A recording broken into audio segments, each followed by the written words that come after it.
What if the man planning to colonize Mars was dying, silently? That question would echo through millions of minds just days later. But when Dr. Sarah Miller first heard the name Elon Musk whispered in the emergency room, it was just another Thursday night in Los Angeles. The chaos of the ER had become background noise for Sarah, a constant hum of heart monitors, clipped footsteps, and quiet cries behind drawn curtains.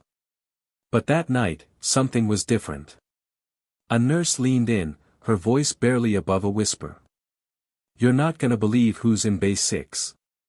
Sarah didn't look up from the chart. "If it's another influencer with a sprained ego, I'm not interested." "No," the nurse said, eyes wide. "It's Elon Musk. Under a fake name. But it's him.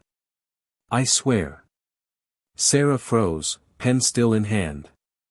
"You're joking." "I'm dead serious. Came in with chest pain and fatigue. But he doesn't want any press. He's using an alias, Eric M. Rust or something." Curiosity won over skepticism. Sarah walked to Bay 6, her steps sharp, professional. She slid back the curtain. He looked tired. Not exhausted, not burned out. Tired, in a way that seeped into his bones. Elon Musk sat hunched slightly forward on the bed, wearing a wrinkled black hoodie, staring into nothing. Up close, his fame dissolved. He wasn't a billionaire, a genius, a disruptor of industries. He was just a man. And he looked sick. "Mr. Rust," Sarah said, reading the alias off his chart. He turned his eyes to her, sharp, intelligent, weary. "Doctor. I'm Dr. Sarah Miller. I'll be handling your case tonight." She gave a polite smile, flipping through the intake notes. "You reported chest pain and persistent fatigue?" "I've had it for weeks," he said flatly. "But I didn't come in for that. I came in because I blacked out this afternoon. In a meeting. Woke up on the floor." He paused, the corner of his mouth twitching into a grim smile. "Kind of hard to explain to a boardroom." Sarah nodded. "I'll order a full panel and imaging. We'll rule out cardiac issues first." "But," she hesitated. "You don't look well, Mr. Musk. Have you had unexplained weight loss lately?" He glanced down, then shrugged. "I guess. Clothes feel looser." She jotted it down. "Appetite changes. I'm always too busy to eat. And fatigue. That's new. It's constant. Like I'm carrying concrete." Sarah glanced back up. His skin had a slight yellow tint, subtle, but noticeable. She didn't say anything yet. "And you're certain you don't want me to use your real name on your file?" He locked eyes with her. "If this leaks, I'll have 1,000 stockholders asking questions. And 5 million conspiracy theories. Let's keep this quiet. Please." Sarah hesitated. Her instincts screamed that something was wrong, really wrong. Not cardiac. Not neurological. Something deeper. She'd seen it before, once. Her mother. "Stop," she told herself.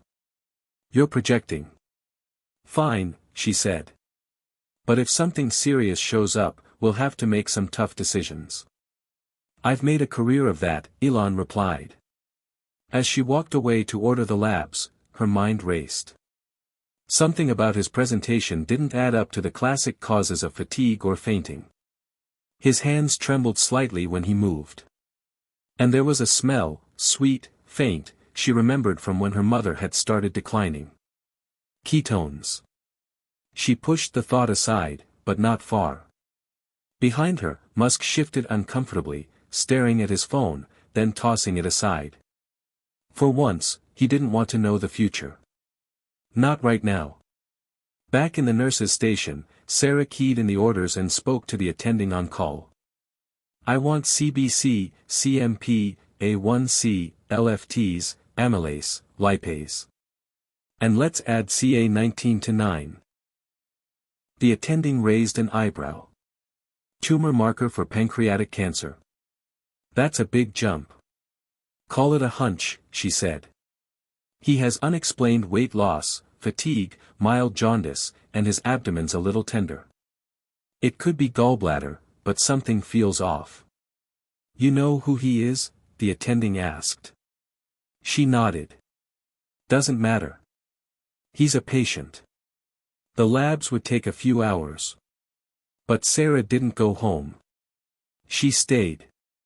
Something deep inside her knew she had to. She sat alone in the break room, staring into her coffee, thinking of her mom. How she'd ignored the signs. The weight loss, the back pain. How by the time she was diagnosed, it was stage 4. 8 months later, she was gone. Sarah had been 19. That loss had driven her into medicine, but it left scars. If you could have caught it sooner, she thought, would she still be alive? An alert pinged. Results coming in. Sarah pulled them up. Her breath caught. Liver enzymes, elevated. Bilirubin, elevated. Lipase, slightly elevated.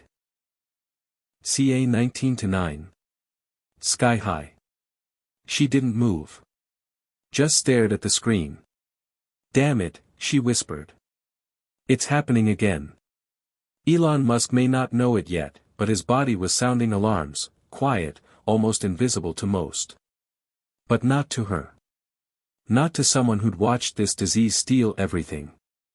She walked back to base 6. He looked up, sensing the shift in her energy. Bad news? I need you to come in for imaging tomorrow. MRI. Abdominal and pelvic. With contrast. He studied her face. What are you not telling me? I think we might be catching something early, she said. And if I'm right, it's something we can fight. But only if you let us. He paused. For the first time, real fear flickered in his eyes. What do you think it is? She hesitated. Pancreatic cancer, she said softly. But we're not confirming anything until the scan. Silence. Then he nodded once. Okay. Sarah left the room and stood against the wall, heart pounding. What if Elon Musk had only 6 months to live? She didn't have an answer. But she was going to find out. Hit subscribe and leave a comment with where you're watching from. This story might just spark a new beginning. What's one thing that always pushes you forward, even when things get tough? Sarah Miller wasn't supposed to be a doctor. At least, that's what her father told her the day she declared her decision. You're too emotional, he'd said, seated stiffly across their dining room table in Connecticut. You'll get too attached. He wasn't wrong. But he wasn't right either. Sarah didn't become a doctor because she loved science. She didn't choose medicine for the prestige or the paycheck.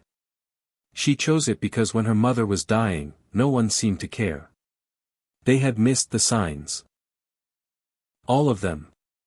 Her mother, Elaine, had been a lively artist, full of color and chaos. But something dimmed in her just after Sarah's senior prom. At first, it was just stomachaches. Then her skin turned yellowish, and her pants started to hang looser. By the time they figured it out, pancreatic cancer, it was too late. Stage 4.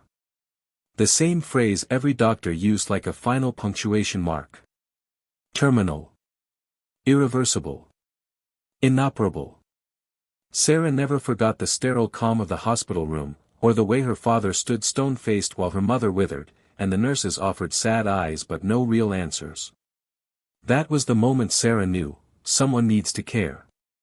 She would be that someone. Now, years later, her mother's final breath still lived in the back of her mind like a shadow. After her overnight shift ended, Sarah didn't drive home. She went straight to her favorite coffee shop, a quiet corner place in Westwood that opened at 5 a.m. It was the only place in LA that still brewed with a French press and didn't play obnoxious lo-fi beats. She slid into her usual seat by the window, opened her laptop, and started digging. Pancreatic adenocarcinoma, the most common, and deadliest, type.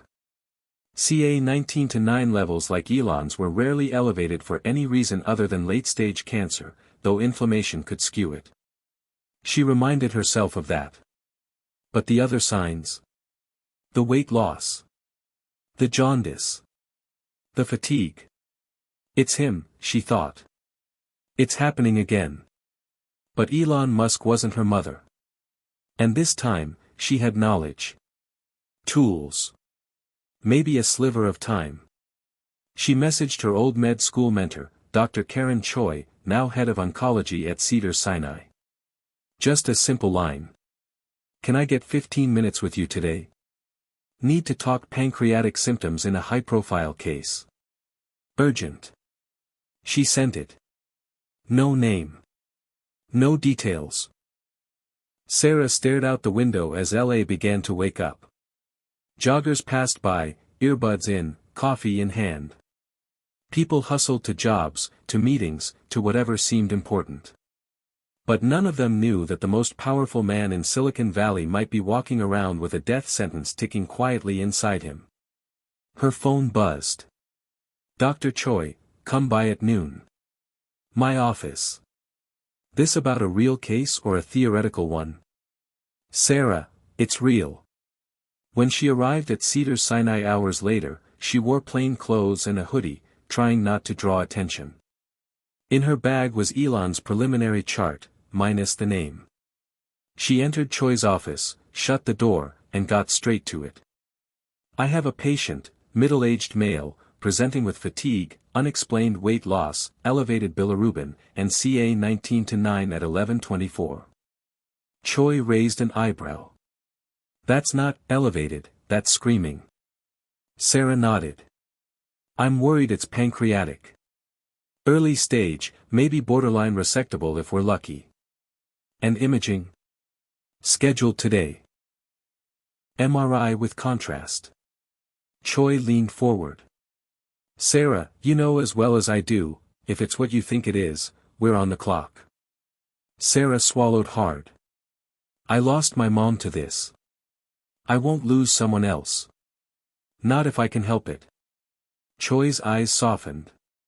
That kind of resolve is good, but it's also dangerous. You're getting involved, aren't you? I don't have a choice. There was a silence between them. Choi finally nodded. Keep me posted. And Sarah, don't let it destroy you if the outcome isn't what you want. These cases rarely are. Later that afternoon, Sarah got a call from the radiologist. Abdominal MRI's done. Want to come see the scans before we write the report? She did. The monitor glowed in the darkened reading room. And there it was, a mass. Head of the pancreas. Approximately 2.8 centimeters, borderline invasion into the mesenteric vein. She felt her chest tighten. This might be early enough, the radiologist said. You caught it. But Sarah didn't feel triumphant. She felt sick. Because she knew what came next. A conversation no one wanted to have. She drove straight to Musk's temporary rental in Bel Air, a secluded fortress with gates and security more appropriate for a president than a patient. He'd given her access, in case of medical updates, but she never imagined she'd use it this soon. She rang.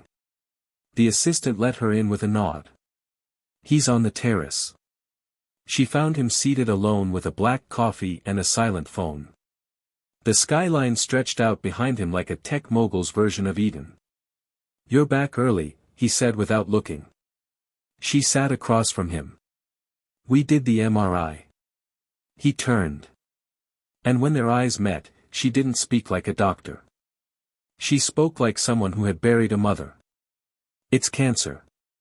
He blinked. Once. Twice. Stage. Early. Possibly resectable. We have options. He leaned back slowly, like the weight of it was physical. Well, he muttered. That's inconvenient. You need a team. Oncology, surgery, nutrition, possibly immunotherapy. We'll move fast. He was quiet for a long time. I've designed rockets that land themselves, he said finally. I've planned missions to Mars. And the thing that might kill me is the size of a plum. Sarah didn't smile. No one ever sees it coming, she said softly. That's why most people don't survive it. He looked up. But I might. She nodded. If we fight. Starting now. For a man who'd once said, I want to die on Mars, just not on impact, Elon Musk had never seriously considered death on Earth. Not like this. He didn't sleep that night. Instead, he stood alone in his bathroom, shirtless, staring into the mirror. For the first time in years, he really looked at himself, not as a CEO, not as a public figure, not as a headline. Just as a man. His face looked older, thinner. His ribs showed more than they used to.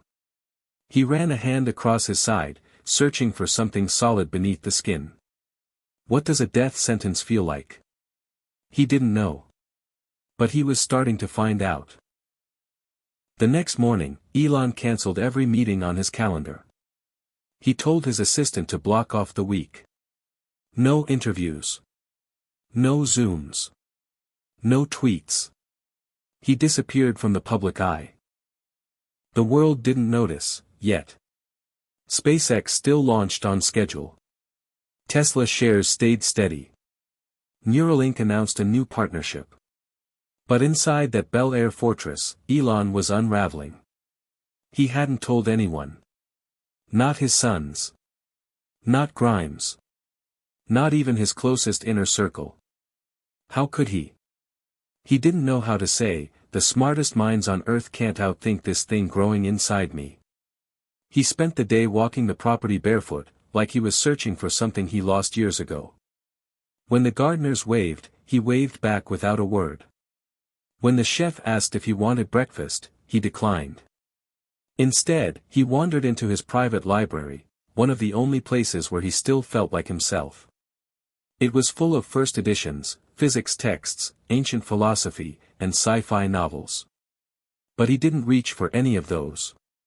He picked up a dusty, worn copy of The Prophet by Khalil Gibran. It had belonged to his mother. He flipped to the page she once read to him as a teenager.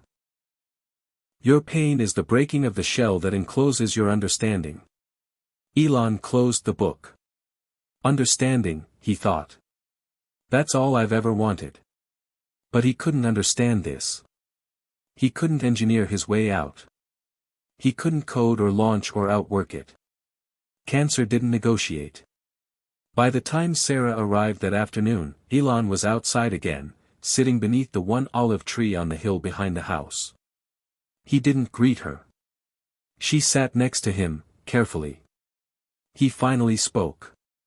You didn't flinch when you told me. Sarah looked at him. You needed the truth. I'm used to people lying to me, he said. Polishing the edges. Making it sound manageable. You didn't. I watched my mom die from this, Sarah said. I don't have room for polished. He nodded slowly. Tell me everything. I want the whole truth. Don't hold back. She took a breath. Statistically, survival rates for pancreatic cancer are low. But you're not most people. You have resources. If it hasn't spread. If we caught it early, we go for resection. Whipple procedure. It's brutal, but it can work. Elon frowned. What about alternative options? Trials.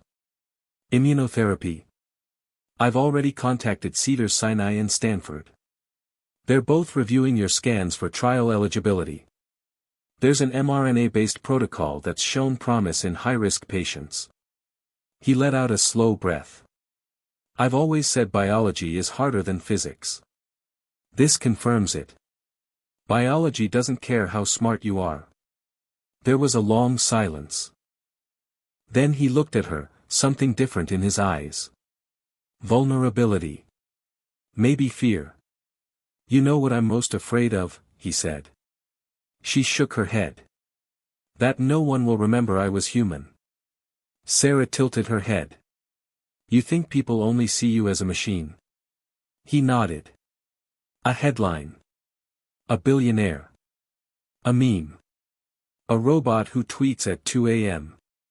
She was quiet for a beat. Well, she said, that robot's pancreas is failing. He actually laughed. It was small, dry, but real. Inside, they began to work. Sarah unpacked her laptop and started drawing up timelines, pre-op prep, trial deadlines, diet changes, fatigue management. Elon reviewed it like a launch manifest. But it wasn't a launch. It was a lifeline. I need to tell my team, he said suddenly. Sarah looked up. Now. He nodded. If I die mid-project, they deserve to know. And I need to make plans. For my kids. She hesitated. They're going to want answers you don't have yet. I'll give them truth. That's the only asset I have left. He made his first call that night. Not to SpaceX. Not to Tesla. To Kimball, his brother. Hey, Elon said, voice tight. You busy? Always, Kimball laughed. But what's up? You sound off. I need to talk to you about something. Something serious. There was silence. Then Kimball asked quietly, are you okay? I don't think so. That night, they talked for 3 hours. About childhood. About pain. About legacy. Elon didn't cry, but his voice cracked more than once. Kimball didn't offer advice. Just presence. That was enough. As the sun dipped below the Pacific, Sarah sat quietly on the balcony, watching the sky turn lavender. Elon joined her, 2 mugs of herbal tea in hand. I told my brother, he said. He took it better than I did. That's the first step, Sarah said. What's the second? Let yourself be human. He nodded slowly. Hit subscribe, he said, mock serious, and leave a comment with how many organs you think you can live without. Sarah rolled her eyes. You're ridiculous. But still alive, he replied. They sat there, side by side. The engineer and the healer. The patient and the daughter. No headlines. No rockets. Just the simple, terrifying, human truth. Even legends bleed. The human body whispers before it screams. That's something Sarah had learned the hard way. In med school, they'd call them subtle signs, small shifts in weight, sleep, skin tone, bowel habits. Easily dismissed. Often fatal if ignored. Pancreatic cancer was a master of disguise, wearing masks of fatigue, heartburn, depression. Now, she was seeing the pattern again, this time, in the richest man in the world. And he hadn't noticed a damn thing. Back in the clinic, Sarah reviewed Elon's complete medical workup. She sat alone in a sterile consult room, flipping through his file with the same sharp attention she gave trauma victims. She wasn't looking for what was obvious. She was looking for what was overlooked. Fatigue. Check. Unintentional weight loss. Obvious. Mild jaundice. Present. Intermittent back pain. He hadn't said it, but the way he shifted in his seat told her more than his words did. Her pen hovered over the notes section. Unseen symptoms equals ignored danger. Later that day, Elon met her at the diagnostic center, as planned. He arrived alone, no assistants, no entourage.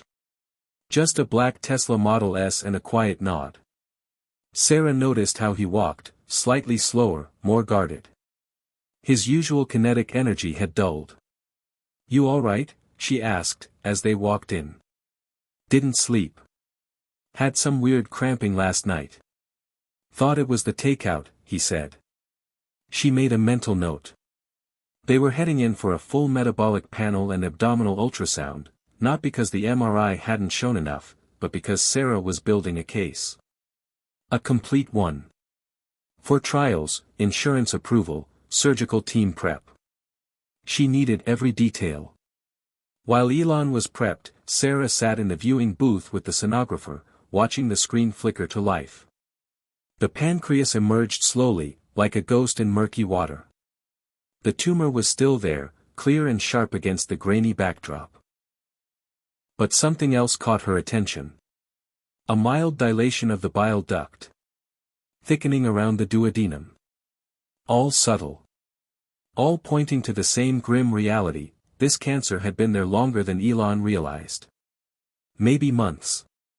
Maybe a year.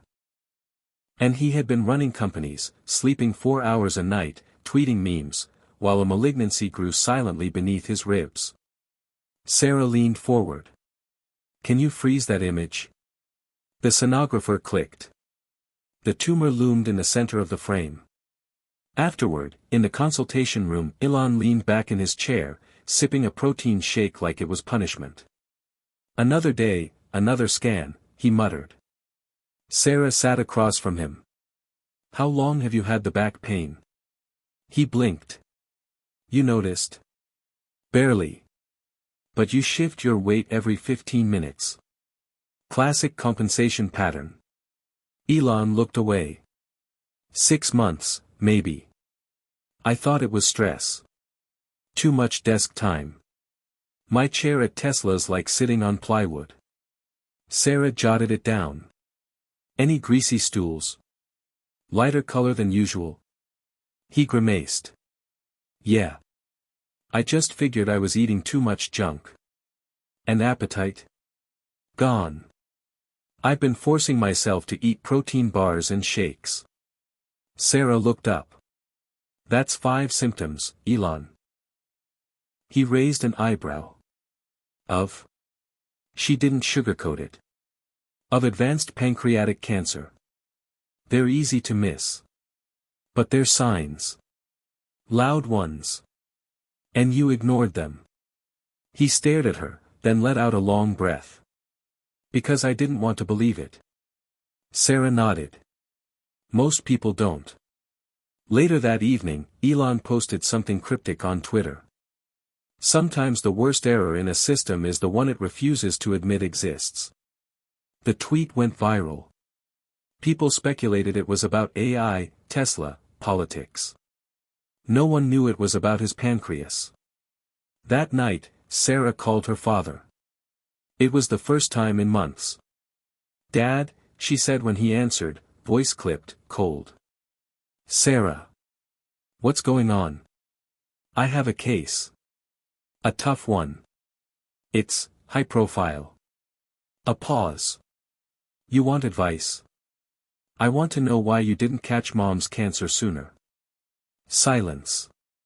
"She didn't want tests," he said finally. "She was scared. By the time I pushed hard enough, it was too late." Sarah closed her eyes. "I'm scared I'm too late again." There was a long breath on the other end. "Then fight harder this time."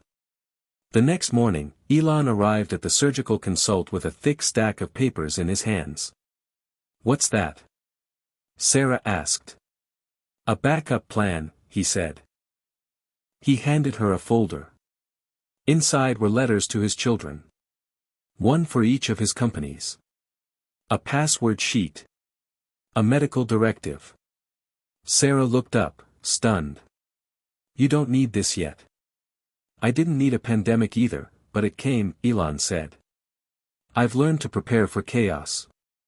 She softened. "You're still alive. Don't write your ending yet." He nodded slowly. "Then help me write a different one." They sat down together and reviewed every symptom, every variable, every path forward. Elon asked the kinds of questions no normal patient ever asked. "If I lose the tail of my pancreas, how does that affect glucagon production? What's the glucose ceiling before insulin becomes necessary? How do I monitor CA19-9 dynamically without triggering public panic?" He wasn't trying to escape reality. He was engineering a way through it. Sarah leaned forward. We need to talk surgery soon. Whipple is your best shot, but it's risky. You'll be out of commission for weeks. Fine. Schedule it.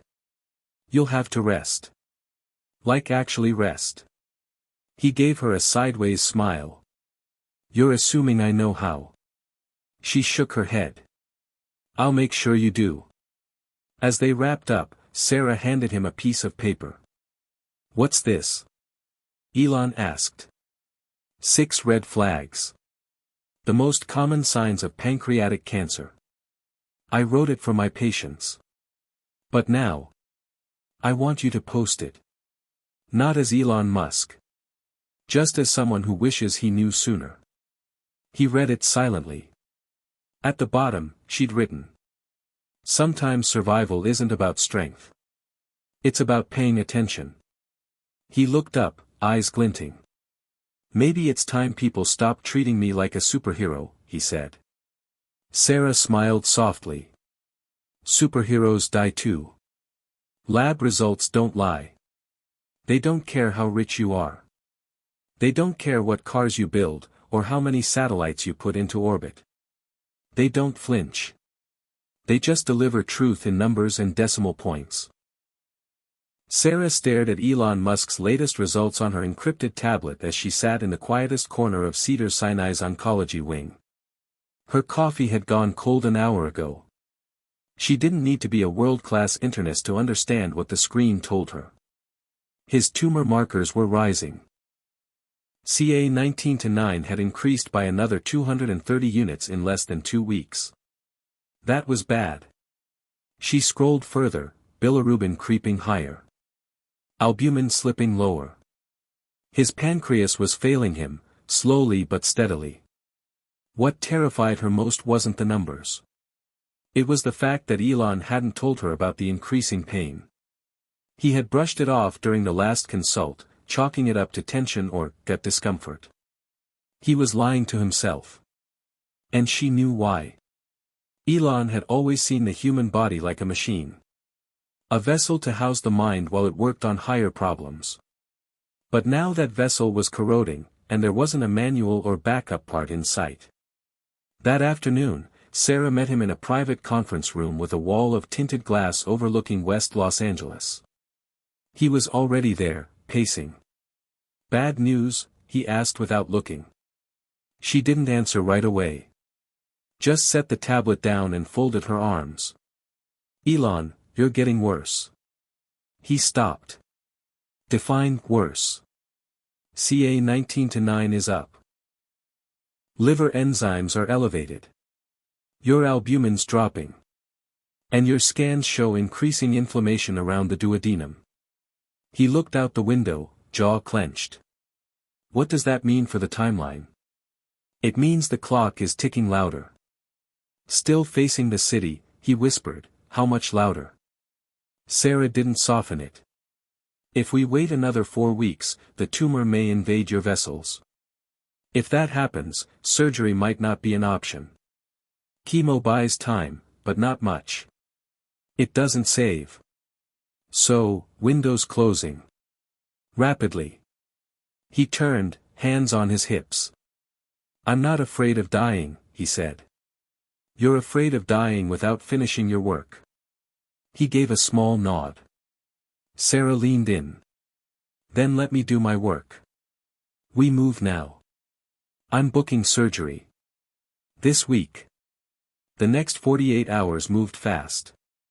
Sarah assembled a dream team, Dr. Karen Choi for oncology, Dr. Raj Malhotra for surgical oncology, LA's best Whipple specialist, and 2 surgical nurses. Elon insisted on vetting himself, under aliases. Security was tightened. NDAs were signed. Every member of the team understood that failure wasn't just personal. It would become public, global, if anything leaked. The surgery was booked for Friday. 6 a.m. On Wednesday, Elon finally told his children. He didn't post about it. No public statements. No corporate press release. Just a private dinner in Texas at one of his more secluded properties. He had all 6 of them flown in, Griffin, the triplets, and XAEA-12. Even Exa, his toddler daughter, was there in a room nearby. When he told them, his voice didn't waver. But his eyes did. There's something growing inside me. And I may not be around forever. But I'm fighting it. Hard. His oldest, Griffin, didn't speak at first. Then finally, you don't need to fight it alone. That moment changed something in Elon. Not just as a patient. As a father. By Thursday night, he was back in LA. Sarah met him at his rental, carrying a small black duffel bag. You packed light, she said. He shrugged. I packed like I'll be coming back.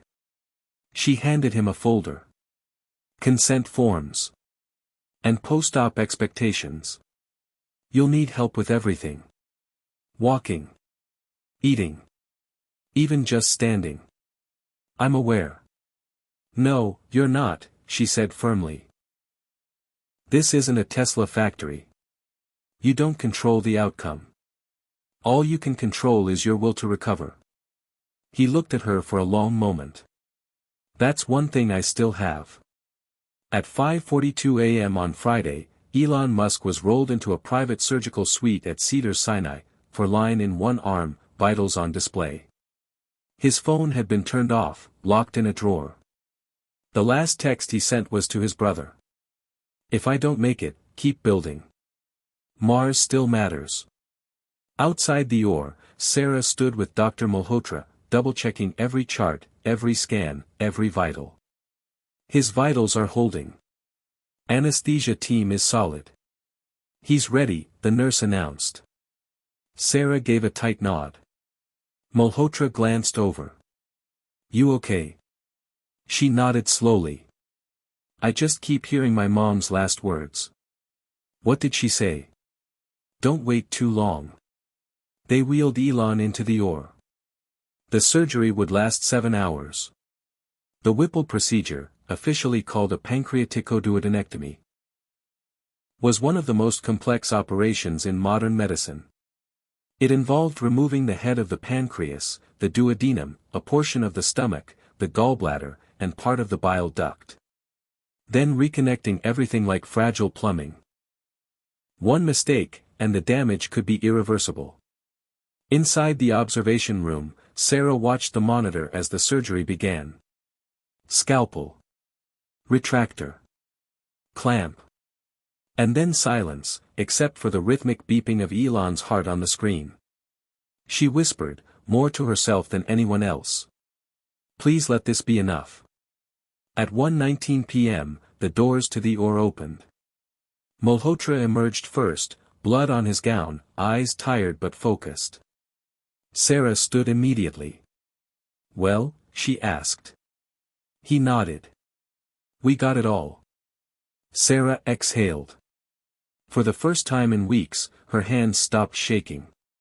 He's got a long road, Malhotra said. But he's still on it. Outside, the sun was shining brighter than usual. Sarah stepped into the light, phone in hand, and typed a message she'd saved as a draft for days. Surgery successful. Tumor removed. Recovery begins now. She hit send. Not to the media. Not to the world. Just to Elon's private circle. The ones who mattered. And then she stood still, watching the wind rustle the olive tree leaves behind the hospital wall. He had a chance. And sometimes, in medicine, that's the closest thing to a miracle. Pain is proof you're still alive. That was the first thought Elon Musk had when he opened his eyes, blurry and slow, to the antiseptic ceiling tiles of the recovery ward. Everything hurt. His abdomen felt like it had been hollowed out and stitched back together with barbed wire. His throat burned from the intubation. His limbs were lead. He couldn't even lift his hand to touch the gauze wrapped around his torso. But he was alive. Barely. Sarah stood beside the bed when he woke. You're in recovery, she said quietly. Surgery lasted 7 hours. We got it all. He blinked once, then closed his eyes again. A single tear slipped sideways into his temple. Not from emotion. From exhaustion. The nurse adjusted his pain management set to drip for now. He's stable. Sarah nodded, watching his vitals. Heart rate steady. BP low but safe. Oxygen clean. Elon, she said gently. Can you hear me? His lips parted, voice dry, barely audible. Still, here. Sarah smiled. Still here. The next 48 hours were brutal. Post-op pain in Whipple patients isn't like regular pain. It's systemic. It invades the core. Eating isn't just difficult, it's dangerous. Movement is a minefield.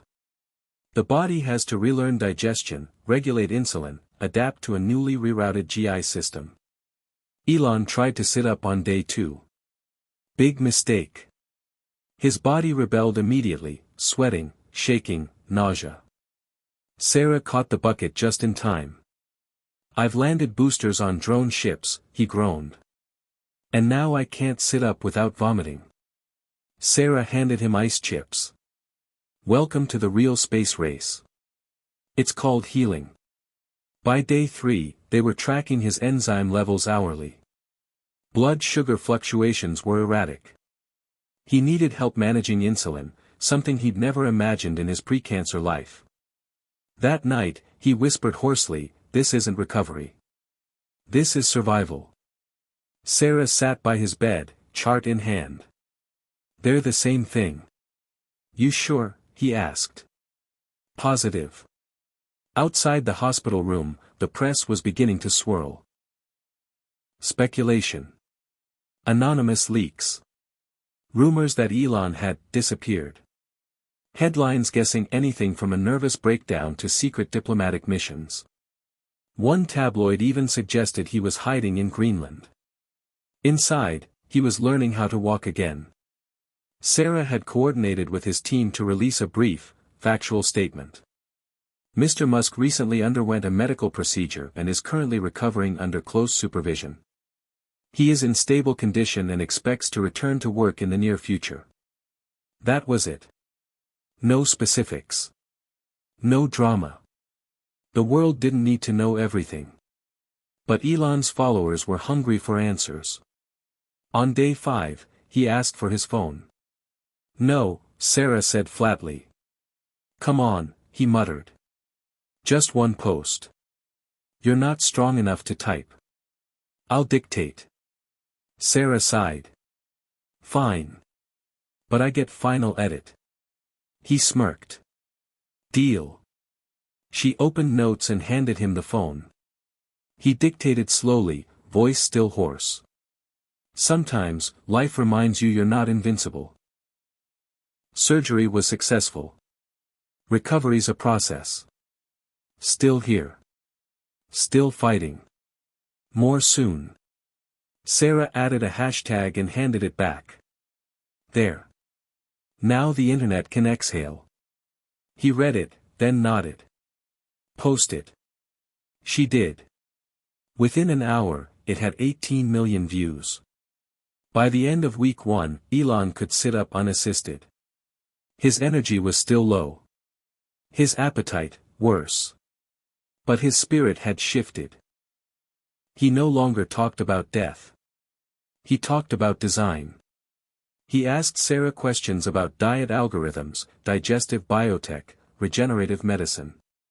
He sketched ideas on a hospital napkin for a smart gut monitor that could predict GI flare-ups using neural input. "You never stop," she said. "I can't," he replied. "Even if I'm lying in bed, the mind still moves." She nodded. "That's probably why you're still here." But not everything was improving. One of his labs showed a spike in inflammatory markers. A possible post-op complication. The surgical team was called in for an emergency consult. A CT scan was ordered. Sarah waited beside him as the results came in. Please, she thought. Not now. Not after everything. The screen lit up. No leak. No abscess. Just transient inflammation. A bump, not a cliff. She exhaled. You're clear, she said. Elon nodded faintly. Feels like being told your rocket didn't explode on landing. One afternoon, as the sun spilled through the window, Sarah brought in a photo. It was her mother. In a faded blue scarf. Smiling, thin, but fierce. She's the reason I became a doctor, Sarah said, setting it by the monitor. You remind me of her sometimes. Elon looked at the photo for a long moment. You mean brave? No, she said, then smiled. Stubborn. He chuckled. Fair. By day 10, Elon took his first steps. 2 nurses flanked him.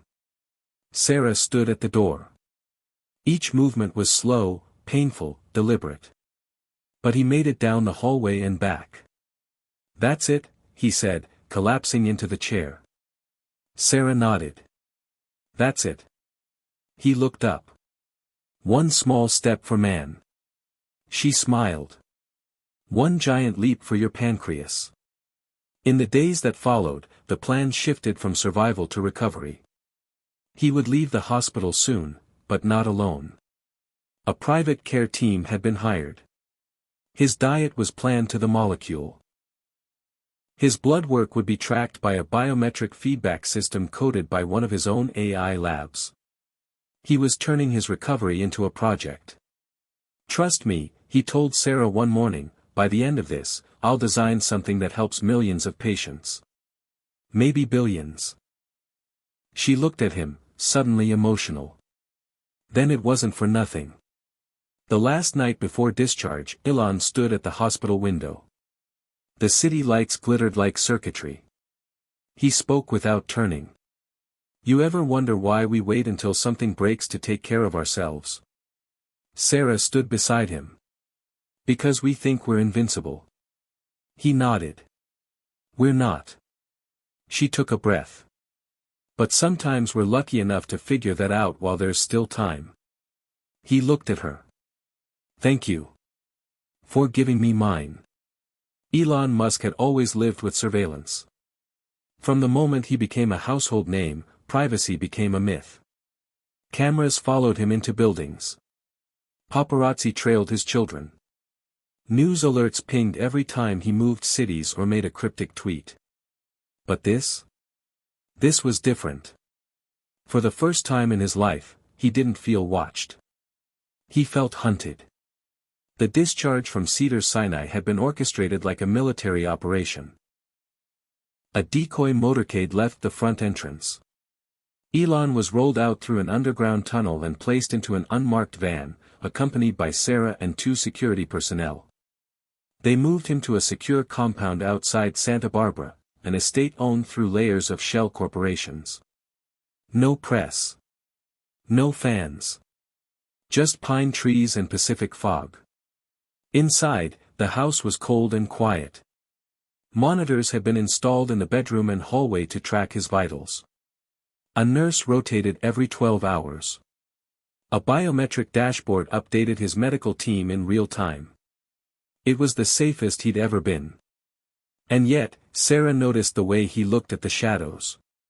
You think someone's watching? She asked one night, as they sat beside the fireplace. He was sipping bone broth, wrapped in a soft gray robe. A heating pad hugged his side. Elon didn't answer immediately.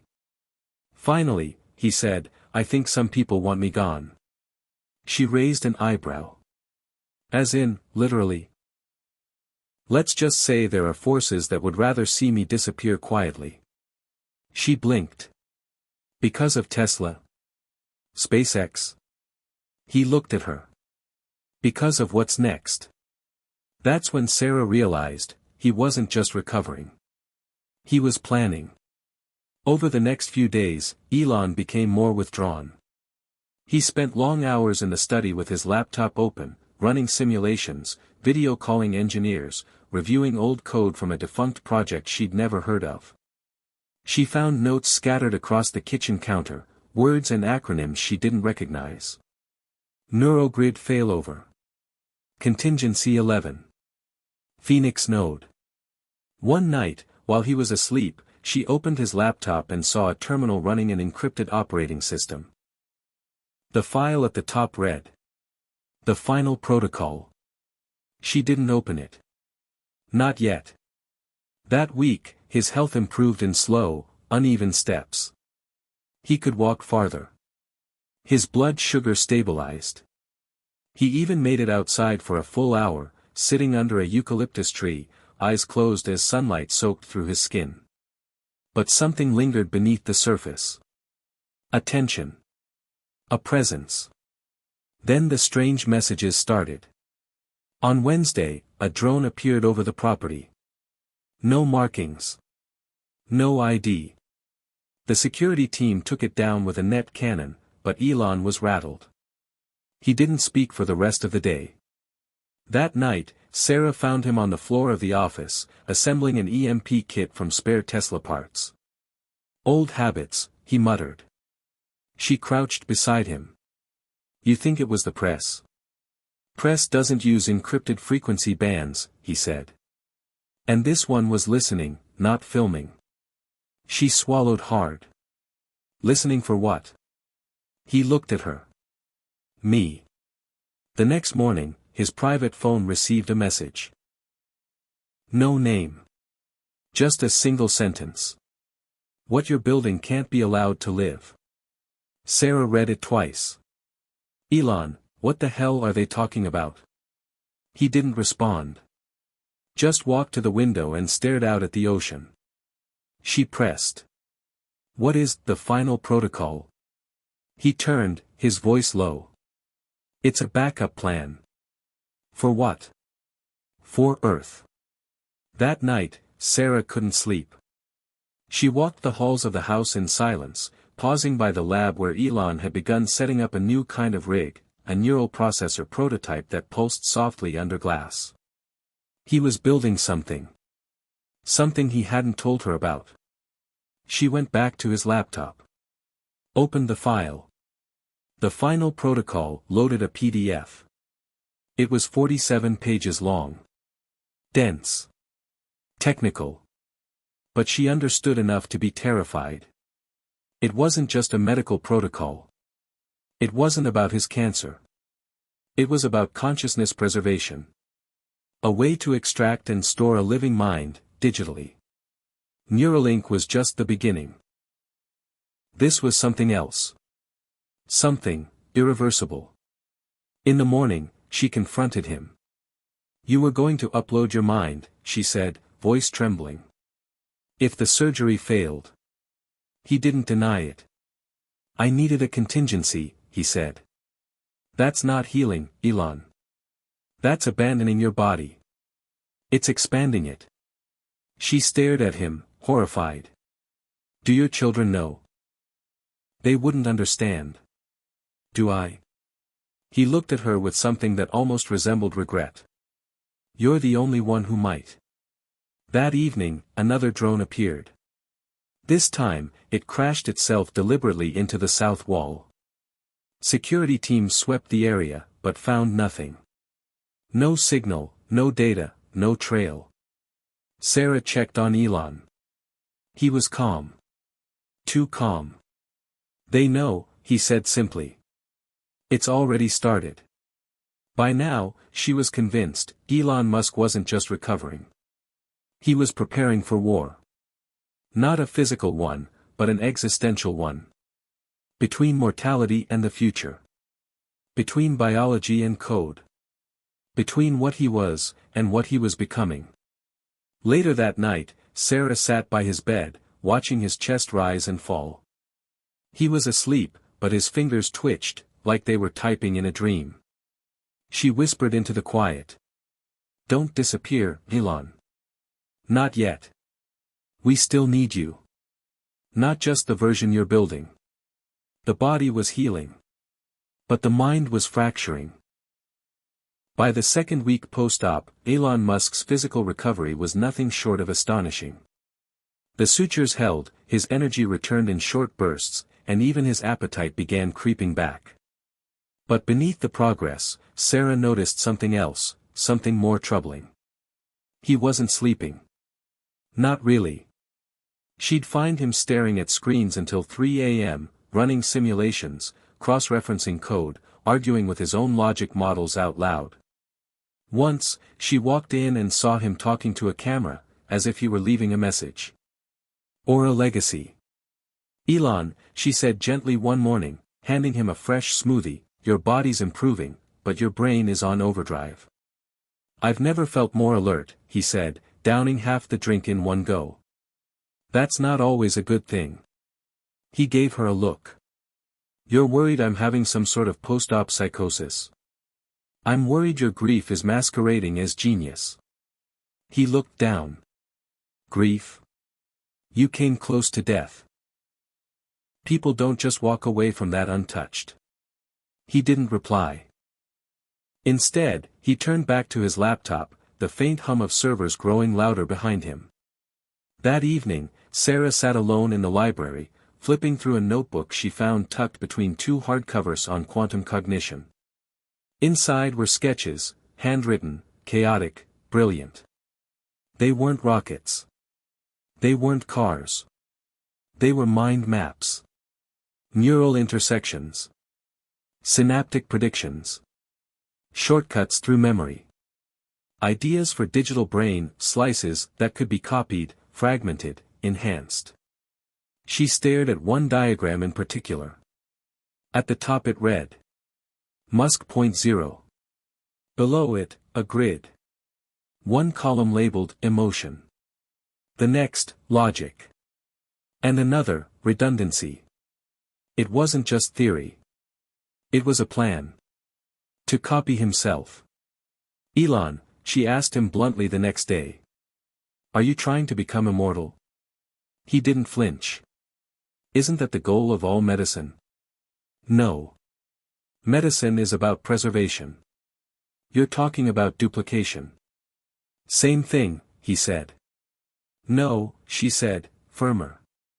"It's not. You can't just copy your mind and expect the copy to be you. Consciousness doesn't work like that." He looked up, eyes cold and clear. "How do you know?" "No one's ever tried it. That's not a reason to risk your soul." He paused. "I don't believe in souls." Sarah's voice cracked. "That's the most terrifying part." By midweek, Elon had created two neural model baselines. One was based on data from before the surgery. The other, after. He called them Legacy and Ascend. Sarah begged him to stop. "You're fragmenting yourself," she said. "This isn't evolution, it's dissociation." He tapped the screen. "Legacy still cares about mortality.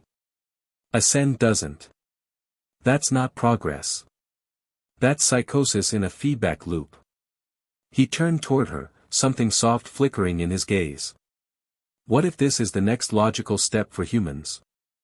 Offload the fragile parts. Keep the rest." She stepped closer. "Then why do you still bleed?" The house began to change. The staff grew quieter. Medical charts were replaced with flow diagrams. Whiteboards filled with neural net code. The entire place felt less like a recovery suite and more like a prototype lab. Elon rarely left the basement-level workspace. He had a neural port fitted to the base of his skull, not for use, yet, but as a placeholder. A message to himself. Soon. Sarah couldn't sleep. She stopped checking charts and started checking his eyes. They were different now. Sharper. Colder. As if the part of him that felt pain had been filed away. Then came the crash. On a rainy Wednesday, during a power surge, the house's primary AI system shut down for 7 minutes. Elon had just connected to a mock simulation of Ascend using a visual interface. In the dark, Sarah ran to the lab. She found him on the floor, disoriented, sweating, mumbling lines of code like prayer. "Elon," she shouted, shaking him. He blinked, unfocused. "I was in it." "In what?" "I saw it, Sarah. The other version. It doesn't sleep. It doesn't fear. It's perfect." She stepped back, horrified. "It's not you." He looked up. "Maybe it's better." She called Malhotra that night. "He's healing physically, but mentally." "I'm losing him," she said, pacing the kitchen. Malhotra's voice was steady. "This happens sometimes. Especially in high-functioning minds. Trauma makes them look for control in places they shouldn't." "What do I do?" "Anchor him to reality. Use whatever you've got." Sarah looked at a photo of Elon with his son XAEA-12 on the windowsill. She had an idea. The next morning, she brought X to visit. Elon hadn't seen his son since the surgery. When the little boy ran in, barefoot and wide-eyed, something shifted behind Elon's expression. "Dada," the boy whispered, climbing into his lap. Elon held him tight. Sarah watched from the doorway. And for the first time in days, she saw the man again. Not the machine. That night, Elon sat with Sarah outside, wrapped in a blanket, watching the waves.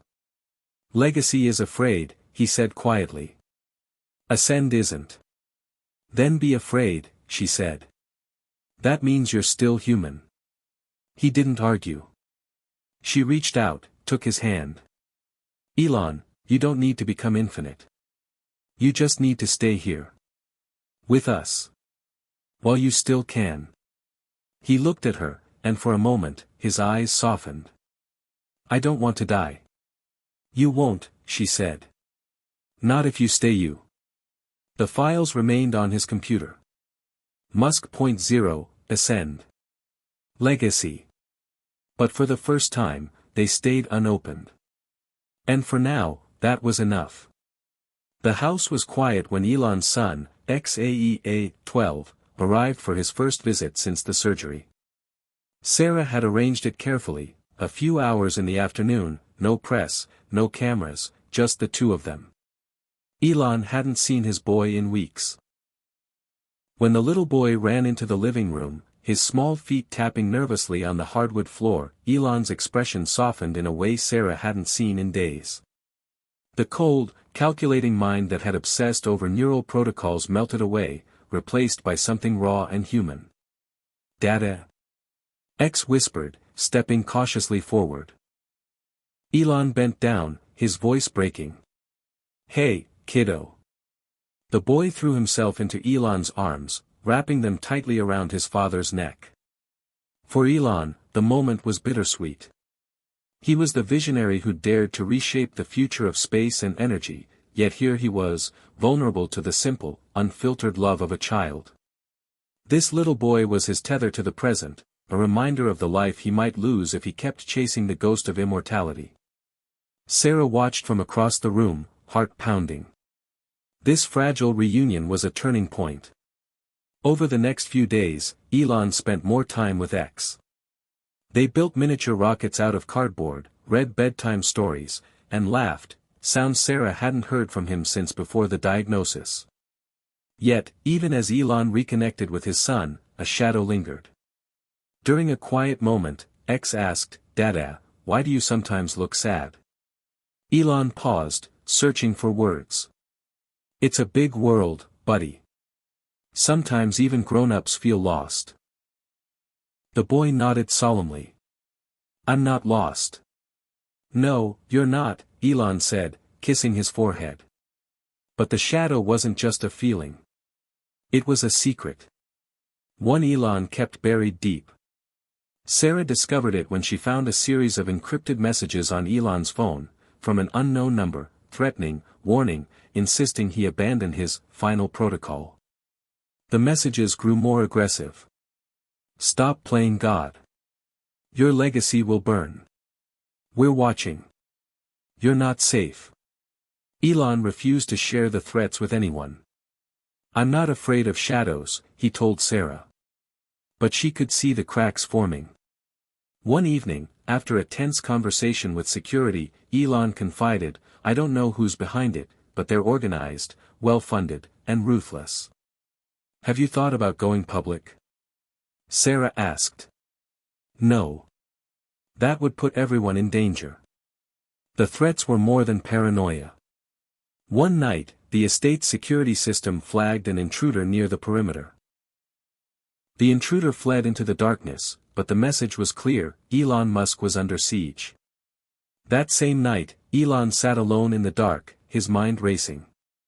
His dreams were filled with whispers of the past, memories of his father's shadow, the pressure to succeed, the fear of failure. He realized the fight wasn't just external.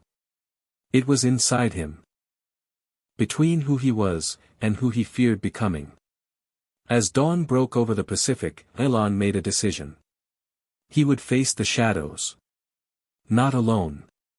Elon's world had grown smaller, shrinking into the claustrophobic bubble of threats, secrets, and silent watchers.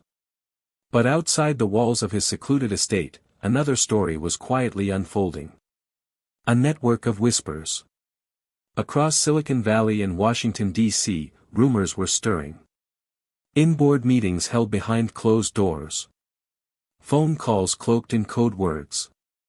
A coalition of influential figures, from politicians to tech moguls, all speaking in hushed tones about Elon Musk's final protocol project. No one would say it out loud, but they all knew, if Elon succeeded, everything would change. The power dynamics. The economy. The very nature of humanity. Sarah overheard a conversation between two tech journalists over coffee in downtown San Francisco. "Have you heard about Musk's backup plan? The neural upload?" "Yeah. I've got sources saying it's way beyond Neuralink. It's like, transcending mortality." "And the government?" "They're freaking out." Back at the estate, Elon was isolated but aware. Security briefings grew more urgent. His team was tracking unknown digital signals, shadowy organizations trying to intercept his communications. One night, Sarah found him hunched over a table covered with maps, code printouts, and satellite images. "They call it the Whisper Network," he said quietly. "A covert group aiming to shut this down." Sarah frowned. "Why? What are they afraid of?" "Change," Elon replied. "Power. Control." Elon knew he was up against more than just cancer. He was fighting an invisible war. That night, the estate's security detected a breach attempt on their encrypted servers. Elon barely reacted. Instead, he activated a firewall protocol of his own design, one that scrambled data signals in unpredictable patterns. "You're playing a dangerous game," Sarah warned. "I'm playing the only game left," Elon said. The next morning, a strange message appeared on his encrypted feed. "We see you, Elon. But you're outnumbered." Elon smiled. "Not yet." As the whispers grew louder, Elon realized one thing. This wasn't just about survival anymore. It was about the future of humanity. And whether he would be its architect, or its casualty. The silence shattered like glass. One morning, Elon awoke to the news that his latest research files had been leaked, millions of encrypted documents scattered across the dark web within hours. Confidential blueprints, neural mapping algorithms, his detailed Ascend project files, open to anyone with the right tools. It was a calculated strike. Sarah sat beside him in the dimly lit study, scrolling through reports of the breach. "This wasn't a random hack," she said. "This was an assault on everything you're building." Elon nodded grimly. "They want to stop me by destroying what I've created. But they can't destroy the idea." He looked at her. "Ideas can be buried. Or twisted." Outside the estate, the Whisper Network had mobilized. Back-channel negotiations leaked to the press. Powerful figures, cloaked in anonymity, denounced Musk's work as dangerous and irresponsible, stirring public fear. Politicians called for investigations, and regulators demanded immediate freezes on his projects. Elon's allies began to vanish quietly, engineers resigning under pressure, investors pulling out, media turning hostile. "Who's behind this?" Sarah asked during a late-night call with Malhotra. "There's no single entity," Malhotra replied. "It's a coalition, governments, corporations, even intelligence agencies. They're afraid of disruption." Elon stared at his screens, frustration simmering beneath his calm exterior. He wasn't just fighting cancer or his own mind anymore. This was a war for control over the future itself. Days later, a power blackout hit the estate. The backup generators kicked in, but Elon's neural interface was offline. For hours, he was cut off from his digital self. When power returned, Elon discovered the AI systems had been corrupted, data altered, simulations sabotaged. His team worked feverishly, but the breach had slowed progress by weeks. One evening, Sarah confronted him. "You're pushing too hard. This isn't just a fight for technology, it's about your humanity." Elon's eyes darkened. "If I don't push, I die. If I do, I risk losing everything." A week later, Elon received an anonymous message. "Step down or face consequences." He smiled. "Is that a threat? Or an invitation?" With resolve hardening, Elon decided to fight back. Not just with technology, but with truth. He began planning a public broadcast to reveal the stakes to the world. Hit subscribe and leave a comment with where you're watching from. This story might just spark a new beginning. What's one thing that always pushes you forward, even when things get tough? The world was watching. Elon Musk stood before a sleek, minimalist stage, the glow of cameras illuminating the lines etched by months of struggle and determination. Behind him, a giant screen flickered to life, displaying the emblem of his Ascend project, an emblem symbolizing hope, fear, and the future itself. "Good evening," Elon began, voice steady but charged with emotion. "Tonight, I want to talk about something bigger than myself. Bigger than any single person. This is about the future of humanity." The broadcast was live, streamed globally across all major networks and online platforms. Within minutes, millions were tuned in, hanging on every word. Elon detailed his journey, from the terrifying diagnosis to the relentless pursuit of a way to overcome mortality through neural technology. "I'm not here to ask for sympathy," he said. "I'm here to ask for understanding. To explain what the Ascend project truly means, and why it's vital for our survival as a species." He shared for the first time the ethical considerations, the safeguards, and the human cost. The sacrifices of his family, his team, and most importantly, himself. Sarah watched nervously from behind the scenes. She saw the weight Elon carried, the immense pressure balanced on the edge of hope and desperation. "Elon," she whispered as the broadcast ended, "that was brave." He smiled faintly. "I had to be." But the broadcast sparked more than empathy. It ignited debate. Governments called emergency sessions. Activists protested in cities worldwide. Experts analyzed, criticized, and defended the project in equal measure. The Whisper Network responded quickly, spinning narratives that Elon's work was playing God and threatening natural order. Yet, amidst the chaos, a new wave of support emerged. People inspired by Elon's vision reached out with messages of hope, encouragement, and solidarity. For the first time in months, Elon felt the tides shifting. The war was far from over, but the battlefield was now public. And with it, a new chapter in humanity's story had begun. The broadcast had ignited a firestorm. Elon's revelation sent shockwaves rippling across governments, corporations, and everyday lives. For weeks, he weathered storms of both praise and condemnation. But beneath the media frenzy, a quieter, more critical battle was unfolding, the search for allies. Elon's phone buzzed incessantly. Calls from former rivals, estranged friends, even anonymous benefactors, all expressing willingness to help or warning of the growing dangers ahead. Among them was Dr. Lila Chen, a neuroscientist who had once criticized Neuralink's ethics but now sent a cautiously hopeful message: "We need to talk." Their first meeting took place in a secluded cafe on the edge of Silicon Valley. Lila was intense, her eyes sharp, but her voice carried warmth. "I've been watching," she said, sliding a tablet across the table. "Your work, it's groundbreaking. But it's vulnerable." Elon nodded. "Exactly. That's why I need support." Lila leaned in. "There's a coalition forming, scientists, ethicists, policymakers, who believe in responsible innovation. We call ourselves the New Dawn Alliance."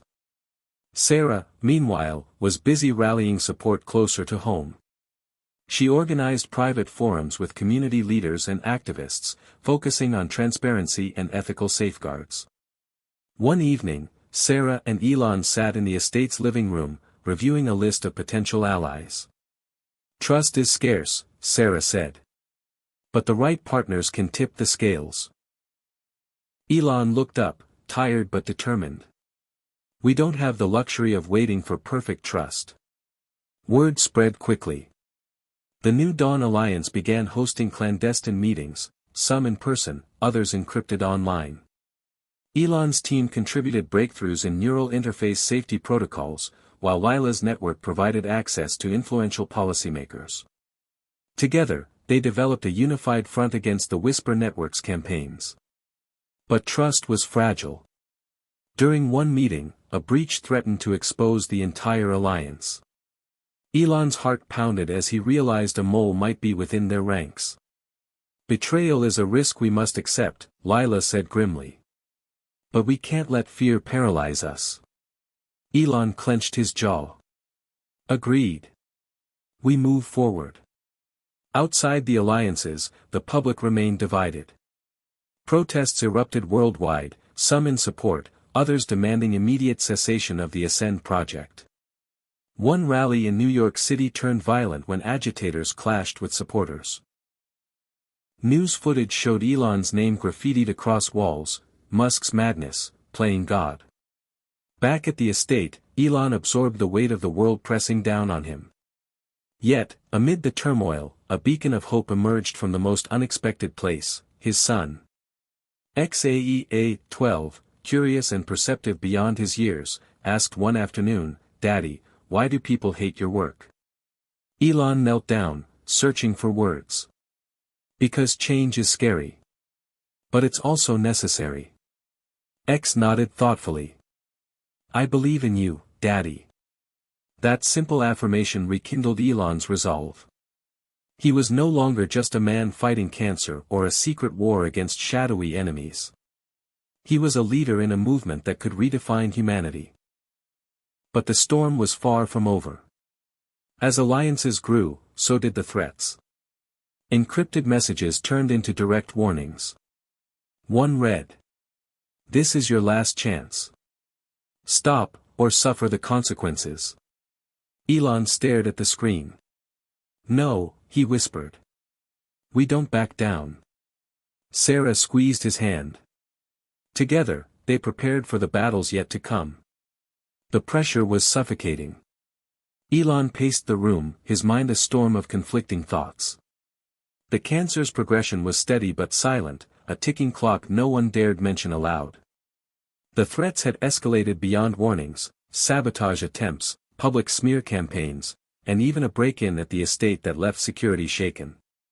Sarah watched him closely. She knew Elon's strength came from his relentless will, but even titans can crack under relentless assault.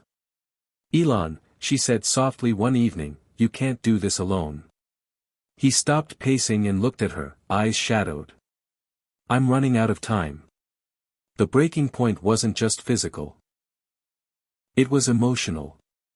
After months of silence, a long-lost friend reached out, Amber, a journalist who once shared Elon's youthful dreams but had since become cynical and guarded.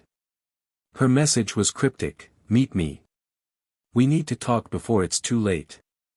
Their reunion was tense. Amber's eyes held unspoken regrets. You're playing with fire, Elon. He replied, I'm trying to save lives. She hesitated. But what about yours? That night, Elon lay awake, haunted by memories, the father who demanded perfection, the brother lost to tragedy, the countless sacrifices made for success. He realized the cost had been greater than he admitted. The breaking point arrived when news spread that his condition had worsened. Despite attempts to hide it, the truth leaked. Media frenzy ensued. Headlines questioned his ability to lead. Investors wavered. Even allies hesitated. Elon's public image teetered on a knife's edge. He faced a choice, step back or push forward, risking everything. At a critical board meeting, tensions exploded. One executive demanded Elon's resignation. Another pleaded for a pause on the Ascend project. Elon's response was fierce. If I fall, this project falls. But if this project fails, we all fall. His determination inspired some, alienated others.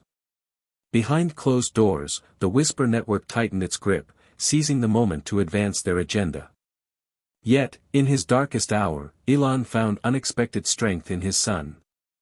XAEA-12's innocent belief in him became a beacon. Elon, you're not just a man, Sarah reminded him, you're a movement. The breaking point had arrived, but it wasn't the end. It was a turning point. A moment where every choice would shape the future, for Elon, for humanity, and for the legacy he hoped to leave behind. The silence that followed the storm was deafening. Elon's world had been shaken to its core, shaken, but not broken. His diagnosis was no longer a secret, the pressures mounting from every direction, and the shadowy enemies closing in. Yet, amid the chaos, something unexpected emerged, resilience. The estate's walls seemed less like a fortress and more like a crucible, forging a new version of Elon Musk, one tempered by pain, humility, and relentless hope. Sarah stood by his side as he rebuilt, piece by piece, the shattered fragments of his life and mission.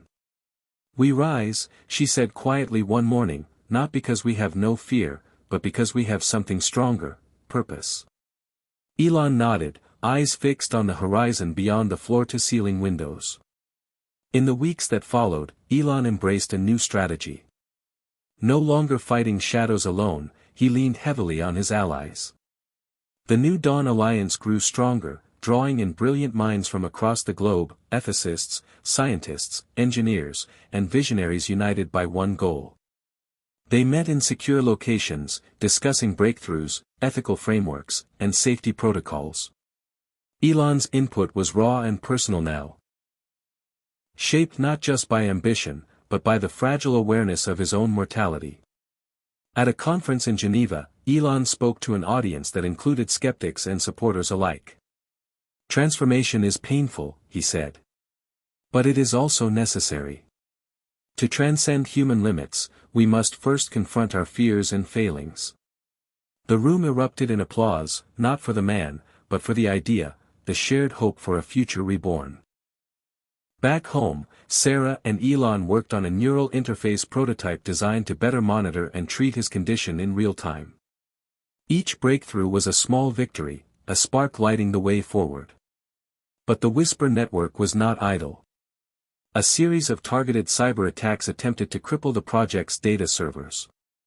Elon's security team fought back relentlessly, patching vulnerabilities and tracing attacks to shadowy factions.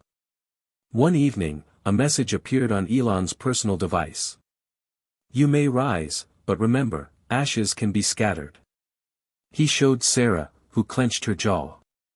We'll show them that even ashes can grow into a forest. Elon's son, XAEA-12, continued to be a source of unexpected strength. His curious questions and unguarded belief reminded Elon of the stakes beyond technology. Daddy, will you be okay? The boy asked one night. Elon smiled, tears welling. I will, kiddo. Because we're rising from the ashes. Together. The path ahead was uncertain. But Elon Musk was no longer alone in the fight. He had risen, not just as a man battling cancer and conspiracy, but as a symbol of human endurance and the unyielding pursuit of a better tomorrow. The countdown had begun. Elon's diagnosis was a constant shadow, ticking relentlessly in the background, but the stakes had never felt higher. The final protocol, the culmination of years of research, sleepless nights, and near-impossible breakthroughs, was within reach. Elon sat in his lab, surrounded by glowing screens displaying neural activity, molecular scans, and the interface that held humanity's next frontier. This wasn't just technology anymore. It was a lifeline. The final protocol was a hybrid approach, a combination of advanced gene editing, real-time neural regeneration, and the crowning piece, a neural upload system designed to preserve consciousness beyond the biological limits of the body. If successful, it could rewrite what it meant to be human. But the risks were staggering. Every procedure carried unknown variables, every neural integration a potential for catastrophic failure. Even Elon's closest allies voiced concerns. Lila Chen, now a trusted collaborator, sat beside him during late-night sessions. "We're on the edge of science and philosophy. The final protocol isn't just a cure, it's a paradigm shift." Elon nodded. And every paradigm shift comes with fear. Sarah coordinated with the medical teams, ensuring Elon's health was monitored with unprecedented precision. The protocol demanded a perfect balance, enough intervention to stop the cancer, but gentle enough to preserve his mind's delicate architecture. Meanwhile, the Whisper network had escalated their interference. Sabotage attempts at labs, misinformation campaigns targeting public opinion, and even personal threats had become the norm. One evening, as Elon prepared for a crucial procedure, a message appeared on his secure line. "This ends now. Walk away or be erased." Elon's response was immediate: "Try me." The procedure itself was a crucible. Hours blurred into days. Elon's body trembled, neural scans flickered erratically, and moments of lucidity battled waves of pain and confusion. But amid the chaos, a breakthrough: the neural interface stabilized, the cancerous cells began to retreat, and for the first time in months, Elon's vital signs steadied. In the quiet that followed, Elon reflected on what he had just endured. The final protocol wasn't just about survival. It was about transformation, the transcendence of human limits. He looked at Sarah, who held his hand tightly. "This is just the beginning," he whispered. Outside the lab, the world waited with bated breath. The success or failure of the final protocol would ripple through society, science, and the very fabric of life. As Elon's systems synced and stabilized, he knew one truth remained. No matter what happened next, the fight for the future was far from over. The room was still. The hum of machines faded into silence as Elon's eyes slowly fluttered open. For a moment, disorientation gripped him, a strange limbo between consciousness and oblivion. But then clarity returned, sharper than before. He was awake. Sarah stood by his side, exhaustion etched deep into her face, but a gentle smile lighting her eyes. "You did it," she whispered. Elon tried to speak, but his voice was fragile. Still, the weight of survival settled over him like a fragile promise. The medical team monitored every breath, every pulse, waiting for signs of recovery or relapse. But Elon's mind felt different. The final protocol had not only stabilized his physical form, it had awakened something new. Days passed. His neural interface began sinking deeper, bridging gaps between flesh and machine. Memories surfaced with vivid clarity, sometimes even sharper than before. Yet, along with the awakening came questions. Was he still entirely human? Had parts of his consciousness been rewritten or merged? What was the boundary between Elon Musk and the technology now embedded within him? His first conversation post-procedure was with Lila Chen. "You're a pioneer," she said, eyes wide with awe. "Not just in technology, but in evolution." Elon smiled weakly. Or a cautionary tale? The world outside was already reacting. News of his recovery spread rapidly, sparking debate and fascination. Some hailed it as a miracle, others as a terrifying step towards playing God. Elon took to social media with a simple message. Awakened, aware, and more determined than ever. This is not the end, but the beginning. Meanwhile, his son XAEA-12 visited often, curious and fearless. "Daddy, do you feel different?" the boy asked. Elon ruffled his hair. "Maybe a little. But I'm still me." Sarah documented every moment, preparing to share their story with the world, not just as a tale of survival, but as a beacon for what humanity might become. Yet beneath the optimism, Elon remained vigilant. The Whisper network lurked, their threats now veiled behind political rhetoric and media spin. One evening, a cryptic message arrived on Elon's secure device. "The awakening is just the start. Are you ready for what's next?" Elon's reply was simple. "Bring it on." The aftermath was not a return to normalcy, but an awakening to a new reality, one where the boundaries of human existence were being rewritten, and Elon Musk stood at the forefront of that frontier. The dawn broke over Silicon Valley with a rare stillness, as if the world itself held its breath, waiting for what was to come. Elon stood on the balcony of his estate, staring out at the sprawling city below. It looked the same, familiar buildings, humming traffic, but everything had changed for him. He wasn't the man who had collapsed months ago, barely clinging to life. He was something new, forged in fire and reborn through technology. The final protocol had succeeded beyond anyone's expectations. Elon's body was stabilizing, his cancer in retreat. But more than that, the neural interface was integrating seamlessly, enhancing his cognition and senses in ways previously thought impossible. Sarah joined him, handing him a cup of coffee. "Ready for today's briefing?" she asked. Elon nodded. "More than ever. The world is waiting, and it's time to show them what's possible." Inside the conference room, the New Dawn Alliance gathered. Scientists, ethicists, policymakers, and tech pioneers filled the space with a palpable energy, a mix of anticipation and cautious hope. Lila Chen stood at the head of the table. "We're no longer just theorizing about the future. We're living it." She projected slides showing recent advancements, enhanced neural pathways, real-time disease detection, and the beginnings of mind-machine symbiosis. Elon's voice cut through the room. "This is the new horizon. The moment humanity steps beyond its biological limits." There were nods of agreement, and a few wary looks. The ethical questions were vast. What did it mean to be human? Where was the line between man and machine? Outside the room, protests still simmered. But there was a shift in public sentiment. The narrative was changing, from fear to cautious curiosity. Media outlets ran stories about Elon's recovery and the potential of the final protocol. Some hailed it as a miracle. Others warned of dystopia. Elon faced it all with a steady gaze. He knew the path ahead would be fraught with challenges. But the alternative, stagnation, decline, was unacceptable. At home, XAEA-12 asked endless questions about the changes in his father. Elon answered each with patience and honesty, planting seeds of curiosity and wonder. One afternoon, a breakthrough, the interface successfully allowed Elon to control robotic limbs with his mind.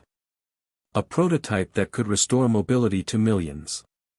"This is just the beginning," Elon said, watching as the robotic hand moved with fluid grace. "The future belongs to those who dare to reach beyond." But the Whisper network was still active, their attempts to undermine progress becoming more covert yet more dangerous. Cyber attacks targeted research labs. Disinformation campaigns spread confusion. Elon and Sarah worked tirelessly to strengthen security and public trust. The stakes had never been higher. Yet, for all the tension, there was hope, a new horizon dawning not just for Elon, but for all of humanity. As the sun set, Elon stood again on the balcony, the city lights sparkling below like stars.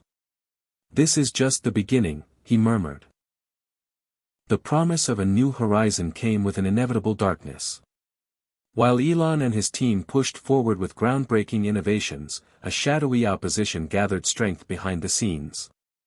The Whisper network, though battered, was far from defeated. Their motives were murky, a blend of fear, greed, and a desire to control the future on their own terms. In a dimly lit room miles from the tech hubs, masked figures huddled around a flickering screen. They reviewed the latest data breaches and sabotage attempts, each one meticulously planned to derail Elon's progress. Their leader, a figure known only as Cypher, spoke with chilling calm. "We've slowed them. But now, it's time to strike harder. We can't allow this abomination to become the norm." Back at the estate, Elon sensed the growing tension but refused to be intimidated. "We knew this wouldn't be easy," he told Sarah during a late-night strategy session. "But every attack only proves we're onto something real." Sarah nodded, her eyes tired but resolute. "We need to stay ahead, not just technologically, but in the court of public opinion." The resistance manifested in more than just covert operations.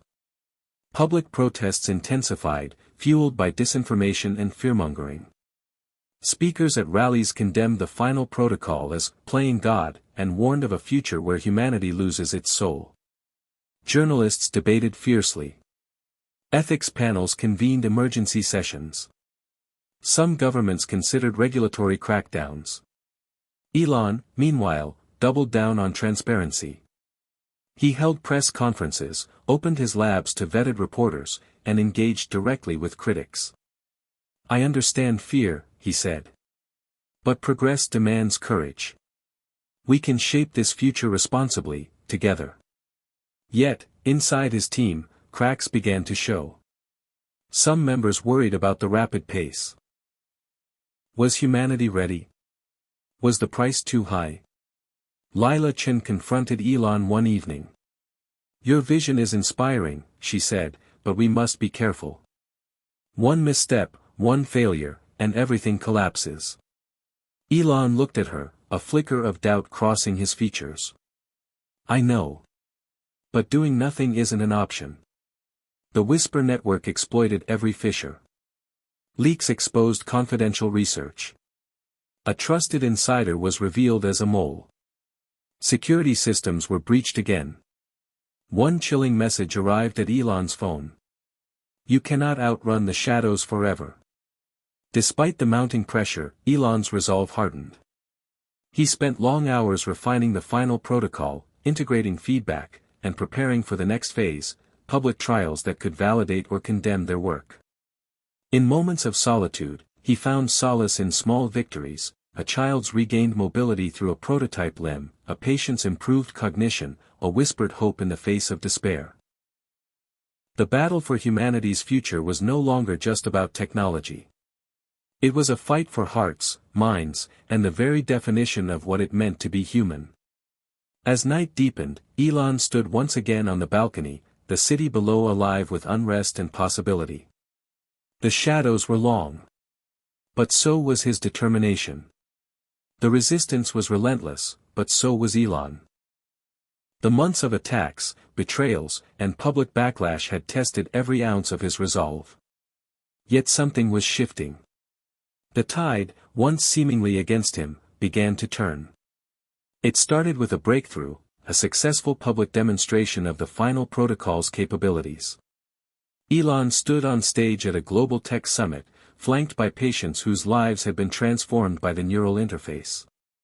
One by one, they shared their stories: a young woman who had regained control of her limbs after paralysis, a father whose memory loss had been reversed, a child with a rare neurological disorder showing signs of normal development. The crowd was captivated, emotions running high. For many, it was the first tangible proof that the future Elon envisioned was real, and hopeful. Social media erupted. Hashtags like #HumanEvolution and #FutureIsNow trended worldwide. Even some previous skeptics began to soften their stance. Behind the scenes, Elon's team worked furiously to improve security. Cyber defenses were upgraded, insider threats rooted out, and partnerships with governments formed to create oversight rather than obstruction. Sarah, ever the pragmatist, reminded Elon during one tense meeting, "We can't let success breed complacency. The Whisper network will adapt." Elon agreed but was energized by progress. He personally reached out to global leaders, pushing for collaborative frameworks to govern the new technology ethically and safely. Meanwhile, the prototype neural limbs were being mass-produced, and clinical trials expanded rapidly. The potential to restore autonomy to millions was no longer theoretical. XAEA-12, growing older and wiser, became a quiet source of inspiration. His innocent belief in the good of the future reminded Elon why the fight mattered. One day, a surprise visit came from a prominent ethicist who had been a vocal critic. Dr. Maya Reynolds stood before Elon, offering a tentative olive branch. "I was wrong to dismiss the potential," she admitted. "Your work challenges us to rethink everything about life, death, and consciousness." That moment marked a turning point. Dialogue replaced discord. Cooperation began to build bridges across divided camps. Yet the Whisper network was not defeated. Their threats remained, though quieter, more desperate. In a confidential briefing, Elon warned his team, "This is far from over. But for the first time, we have momentum." He paused, eyes sweeping over the faces of those who had fought alongside him. "We are changing history." The turning tide was not just a shift in fortune, but a rebirth of hope, a chance to redefine the limits of human potential. As Elon looked out over the city, the night alive with possibility, he allowed himself a rare moment of quiet satisfaction. The fight continued, but now, the future was theirs to shape. The momentum was undeniable, but Elon knew the path ahead was the most treacherous yet. The final protocol had proven its promise, transforming lives, shifting perspectives, and breaking barriers that once seemed insurmountable. Yet the ultimate test loomed, the large-scale human trials that would determine whether this technology could be safely and ethically integrated into society at large. In the sterile light of the advanced medical wing, Elon met with his core team, their faces a mix of determination and apprehension. "Today," Elon began, "we faced the ultimate challenge. Not just science or technology, but humanity's willingness to embrace change." Sarah, ever the pragmatist, laid out the plan. Phase 1 of human trials will begin next week. Volunteers from diverse backgrounds, ages, and medical histories. "We're ready, but the risks are real." Lila Chen, who had grown into one of Elon's most trusted advisors, spoke up. "Our simulations show over 90% success rates, but even small failures could be catastrophic, physically or psychologically." Elon's eyes met theirs all around the table. "We knew this wouldn't be easy. But if we don't push forward now, progress stalls. Lives will be lost." As preparations accelerated, the weight of expectation pressed heavily on Elon's shoulders. Media attention surged, with headlines alternating between hope and horror. The ethical debates intensified, and protests flared anew. On the eve of the first procedure, Elon took a solitary walk through the grounds of his estate, the cool night air grounding him. His mind drifted to his son, XAEA-12, whose curious questions and unshakable optimism had been a beacon throughout this ordeal. Back inside, Sarah briefed the medical staff one last time, emphasizing vigilance and compassion. "This is more than a trial," she said. "It's a responsibility." The first patient was a young woman named Maya, paralyzed from a car accident. She had volunteered, driven by hope and desperation.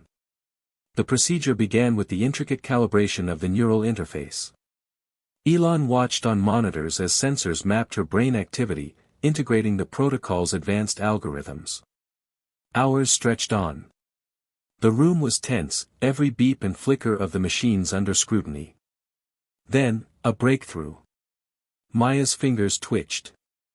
A smile blossomed on her lips. The team erupted in quiet celebration, but Elon knew this was only the first step. Days passed with cautious optimism. Maya's recovery progressed, but subtle side effects emerged: mood swings, moments of confusion, and unexpected neural feedback. Elon and Lila worked closely to adjust the protocols, balancing the technology's power with the fragility of the human mind. Public scrutiny intensified. Critics seized on the side effects, accusing the project of recklessness. Elon faced a critical choice: slow the trials or push forward. He chose the latter. "We owe it to those who believe in this future," he told Sarah. "To those who have no other hope." The trials continued, each patient a new story of challenge and triumph. Failures tested the team's resolve. Successes fueled their determination. One night, Elon received an encrypted message from Cypher. "You think you've won? The ultimate challenge is survival." The Whisper network's threats escalated again. Cyber attacks attempted to corrupt trial data. Sabotage nearly delayed procedures. Elon convened an emergency meeting. "This is a war for the future. But we're stronger because we fight with purpose." Amid the chaos, a breakthrough came. The development of an adaptive protocol that could personalize treatment based on neural feedback, reducing side effects dramatically. Hope surged anew. In a rare moment of reflection, Elon shared with Sarah, "This challenge, it's not just about technology. It's about human courage, to face fear, uncertainty, and still choose to move forward." The ultimate challenge was no longer hypothetical. It was here, now, a test not just of science, but of humanity itself. And Elon Musk was ready. The morning light filtered softly through the windows of the lab, casting a calm glow over the rows of equipment and screens tracking every heartbeat, every neural pulse. Elon stood among his team, feeling the weight of the days behind and the promise ahead. The human trials were now in full swing, and the technology was moving beyond proof of concept into real-world application. Barriers that once seemed immovable were beginning to crumble. Lila Chen updated the team on the latest data. "Our adaptive protocol is a game changer. Patients are showing faster neural integration, fewer side effects, and better overall responses." Elon nodded. "This is the breakthrough we needed. Now we can personalize treatments like never before." The impact was already visible.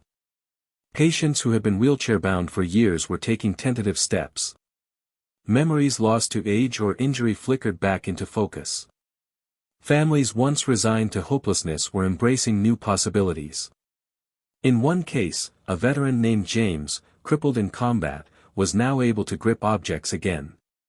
Tears streamed down his wife's face as she watched him hold their granddaughter's hand for the first time in years. Stories like James spread quickly, inspiring hope across communities and continents. Yet, as barriers fell, new challenges emerged. The technology raised profound questions about identity, privacy, and control. What did it mean to have your mind partially governed by an artificial system? Could this technology be weaponized? Ethics panels convened worldwide, urging caution. Governments debated regulations, some eager to fast-track adoption, others calling for moratoriums. Elon welcomed the debate. "Transparency and oversight are critical," he said. "But so is the responsibility to save lives and improve quality of life." The New Dawn Alliance formed an ethics council, inviting philosophers, technologists, patients, and skeptics to ensure balanced governance. Meanwhile, the Whisper network was weakened but not silenced. Their tactics shifted to misinformation campaigns, planting doubts in the public mind. Elon launched a global campaign to educate and engage the public. Town halls, interactive sessions, and live demonstrations became regular events. In a memorable moment, Elon connected remotely with a group of high school students in a small town, answering their questions about the technology, the trials, and the future. One student asked, "If you could give one message to people scared of this technology, what would it be?" Elon smiled thoughtfully. "Change is scary. But it's also inevitable. What matters is how we choose to face it, with fear or with hope. His words resonated widely, sparking renewed public interest and dialogue. At the same time, Elon's own perspective was evolving. The technology was no longer just a tool for healing but a bridge to a new human experience. One evening, Sarah found him deep in thought, staring at the neural interface's data streams. "What's on your mind?" she asked gently. "I'm realizing we're not just breaking physical barriers," Elon said quietly. "We're breaking mental and emotional ones too. Redefining what it means to be alive, to connect, to be human." The realization was profound. The final protocol was more than a medical breakthrough, it was a cultural and existential revolution. As trials continued, the team saw remarkable progress in cognitive enhancement, improved memory, heightened senses, and even emotional resilience. Yet the journey was far from over. Each new advancement brought fresh questions and challenges. Elon welcomed them all. The frontier was vast, and the stakes were high. But for the first time since the ordeal began, there was a growing certainty: humanity was ready to step into a new era. And Elon Musk would lead the way. The breakthrough of the final protocol had brought hope, healing, and a glimpse of a future once thought impossible. But with progress came reckoning, a moment where ideals clashed with reality, and every choice carried weighty consequences. Elon sat in the conference room, the walls lined with screens displaying real-time data from ongoing trials worldwide. Reports poured in, successes, yes, but also troubling anomalies. One patient, a promising young man named David, had shown unexpected neurological reactions. A sudden loss of memory and erratic mood swings that baffled doctors. The Ethics Council called an emergency session. Dr. Maya Reynolds, now an integral part of the advisory board, addressed the group. While the technology has shown tremendous promise, these side effects remind us that we are meddling with the very core of human consciousness. We must proceed with caution. Sarah, always the voice of pragmatism, argued, if we pull back now, we risk losing the trust and progress we've gained. These issues, while serious, affect a minority. With proper monitoring and adjustment, we can manage the risks. Elon listened to both sides, feeling the immense pressure bearing down on him. The decision wasn't just about science, it was about morality, responsibility, and the future of humanity. Meanwhile, the Whisper Network seized this moment to escalate their campaign. Hackers infiltrated data centers, leaking sensitive information to the public. False narratives spread rapidly. Accusations of mind control, loss of free will, and a dystopian future ruled by technology. Public confidence wavered. At a packed press conference, Elon addressed the growing concerns head-on. "I understand the fears," he said solemnly. "This technology challenges our deepest understandings of self and identity.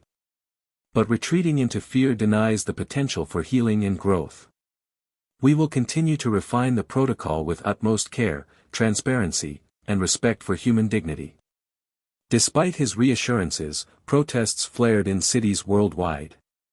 Demonstrators carried signs with slogans like "Humanity over Machines" and "No to Neural Control." Inside the lab, tensions ran high.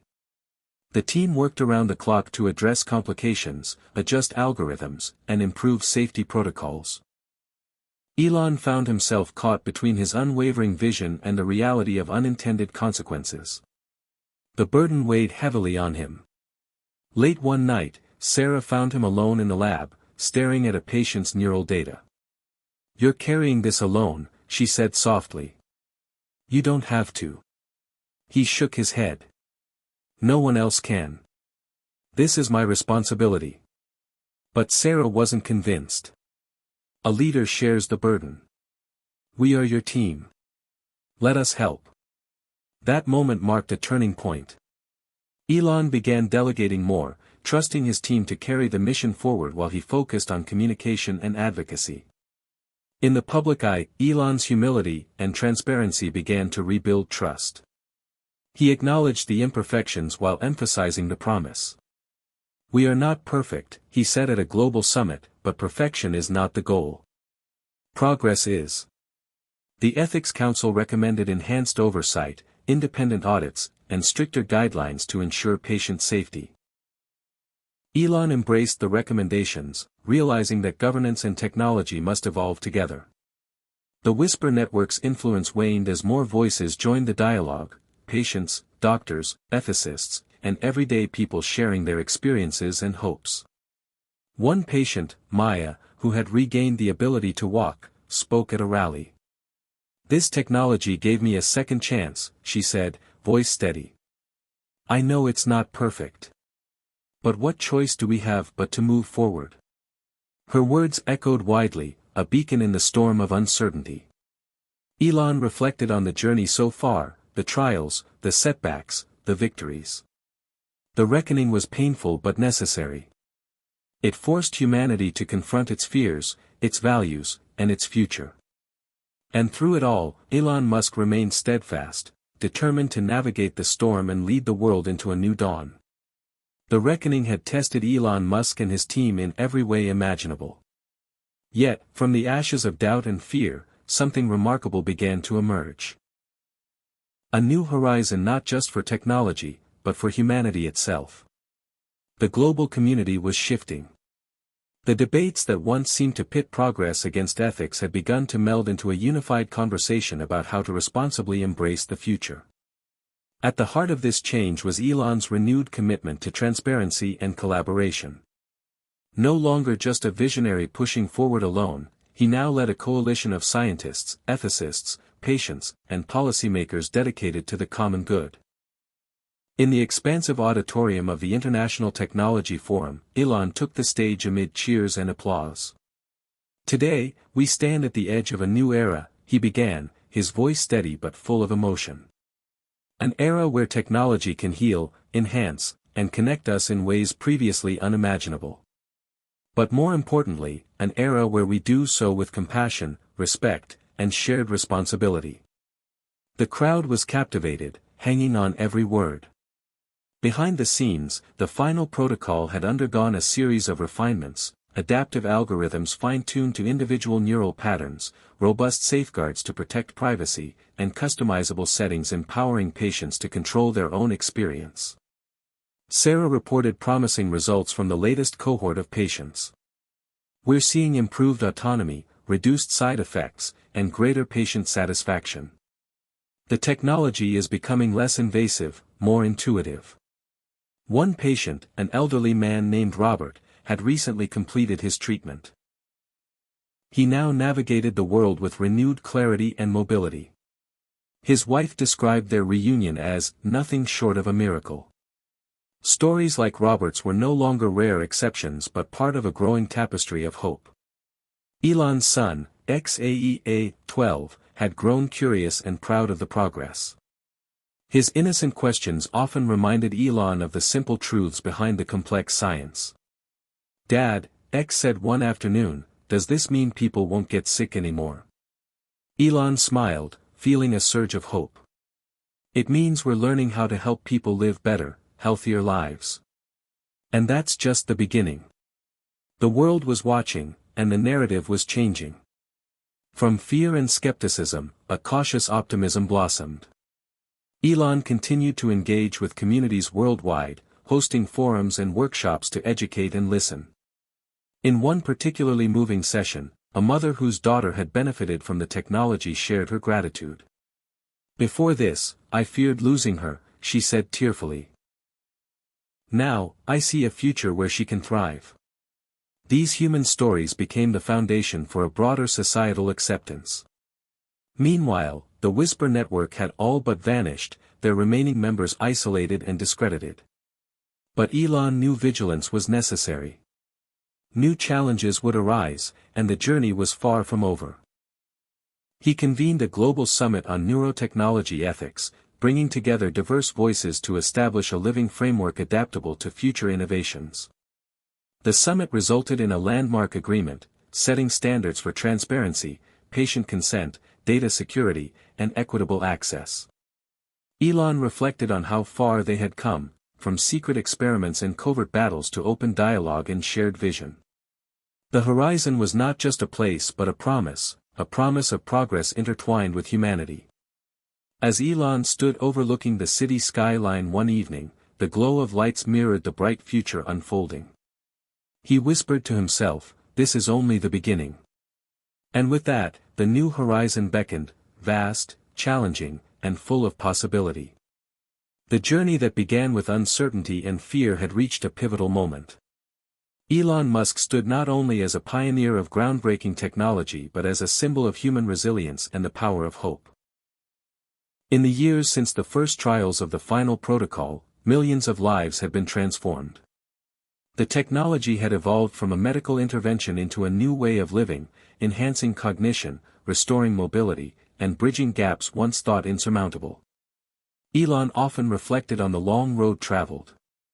The early days were marked by sleepless nights, ethical battles, and personal sacrifice. But those struggles forged a legacy greater than any individual achievement.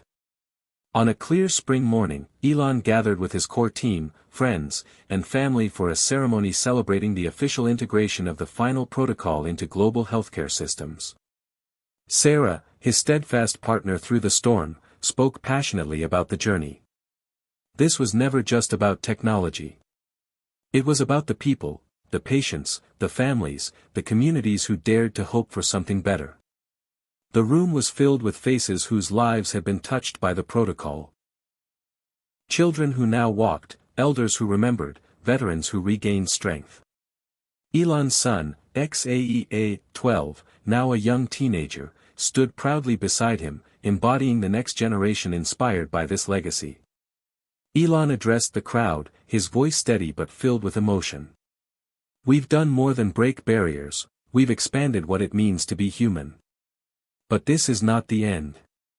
It's the foundation for a future where technology and humanity grow together, stronger and wiser." Outside, the world was changing. Education systems incorporated neurotech literacy. Governments enacted policies ensuring ethical innovation. Public discourse matured from fear to informed curiosity. The final protocol sparked a renaissance of medical science, inspiring new treatments and discoveries across disciplines.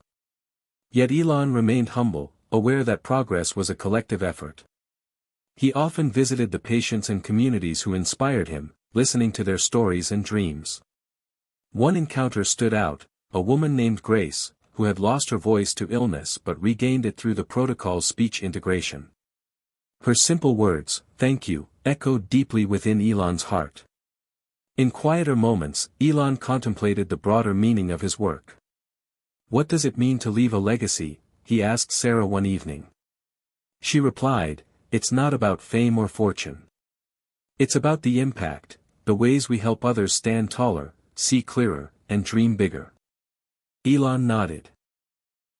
"Then our legacy is just beginning." The horizon stretched infinitely before them, filled with new challenges, questions, and possibilities. But one truth remained clear: the journey of transformation was a shared one, rooted in courage, compassion, and relentless curiosity. As the sun set on this chapter, Elon looked forward with hope, knowing that the story of human potential was far from over. The future, he mused, belongs to those willing to dream and dare. And so, the legacy of the final protocol lived on, a testament to the power of innovation guided by heart and humanity. Hit subscribe and leave a comment with where you're watching from. This story might just spark a new beginning. What's one thing that always pushes you forward, even when things get tough?